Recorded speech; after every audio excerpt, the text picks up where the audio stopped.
రాజన్న సిరిసిల్ల జిల్లా రుద్రంగి మండల కేంద్రంలో ఎదురుగాలులతో కూడిన భారీ వర్షం కురిసింది. అకాల వర్షంతో కొనుగోలు కేంద్రాల్లో రైతులు ఆరబోసిన వరి ధాన్యం పూర్తిగా నీటిపాలైంది. టార్పాలిన్ కవర్లు కప్పినప్పటికీ ధాన్యం తడిసి ముద్దైంది. అకాల వర్షాలను దృష్టిలో పెట్టుకుని కొనుగోలు కేంద్రాలకు వచ్చిన ధాన్యాన్ని వెనువెంటనే కొనుగోలు చేయాలని అన్నదాతలను కోరుతున్నారు. కొనుగోలు ప్రారంభించినప్పటి నుంచి లారీల కొరత, సంచుల కొరత, టార్పాలిన్ కవర్ల కొరత ఉందని అన్నారు. రాత్రి సమయంలో కొనుగోలు కేంద్రాల్లో విద్యుత్ లైట్స్ లేకపోవడంతో విషసర్పాలు, పాములు వరికుప్పలపై తిరుగుతున్నాయని, కొనుగోలు కేంద్రాల్లో విద్యుత్ లైట్స్ ఏర్పాటు చేయాలని, అలాగే టార్పాలిన్ కవర్లు, గొన్ని సంచులు అందుబాటులో ఉంచాలని కోరారు. అలాగే కొనుగోళ్లను వేగవంతం చేయాలని రైతులు తమ ఆవేదన వ్యక్తం చేస్తున్నారు.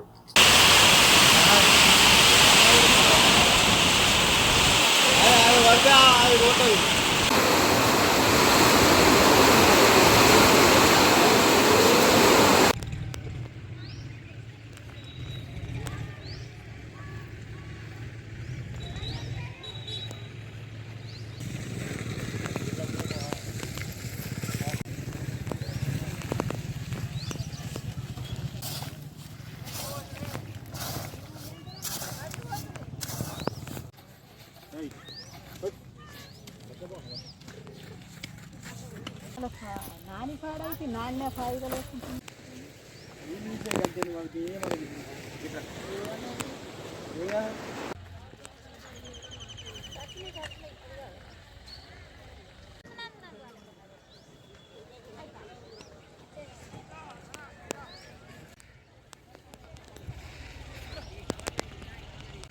కొద్దిగా బట్ట ఆరుగుతుంది.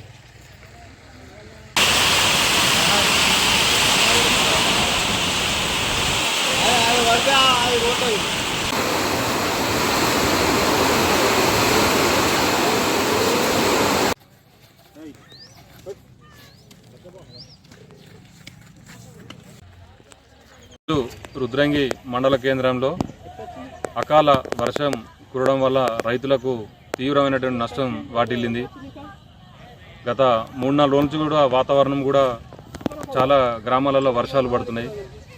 రైతులకు ఒకటే బాధ, ఇబ్బంది ఏంటంటే త్వరగా లారీలు ఏర్పాటు చేసి ఇక్కడ ఉన్నటువంటి సెంటర్లలో వడ్లు తొందరగా కొనుగోలు చేస్తే రైతులకు కొద్దిగా ఇబ్బంది ఉండదు. ఎందుకంటే గత సీజన్లో కొద్దిగా వర్షాకాలం పంటల నష్టంతో కొద్దిగా ఇబ్బంది పడ్డరు. ఈసారి కొద్దిగా వడ్లు వెళ్ళినాయన్న ఆనందం కూడా ఎక్కువ ఉండట్లేదు. ఎందుకంటే వర్షాలతోటి తడవడం, మ్యాచ్ రచ్చినాయి, కుప్పలు చాలా వరకు ఇక్కడ ఇవాళ తడిచిపోయినాయి. ఎందుకంటే ఇవాళ లారీలు రాలేదు, బార్దాన్ అయిపోయింది అంటారు సెంటర్లు ఇక్కడ అడిగితే.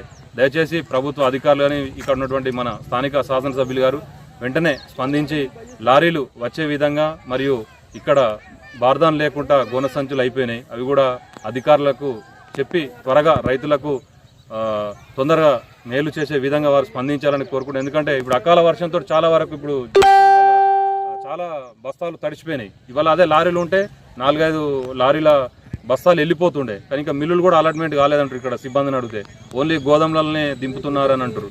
కానీ ఇటు రైతుల సమస్యలపై వెంటనే స్పందించి తొందరగా లారీలు కానీ బార్దాన్ తెప్పించి ఈ రైతుల సమస్యను తీర్చాలని మేము రైతులందరం కోరుకుంటున్నాం.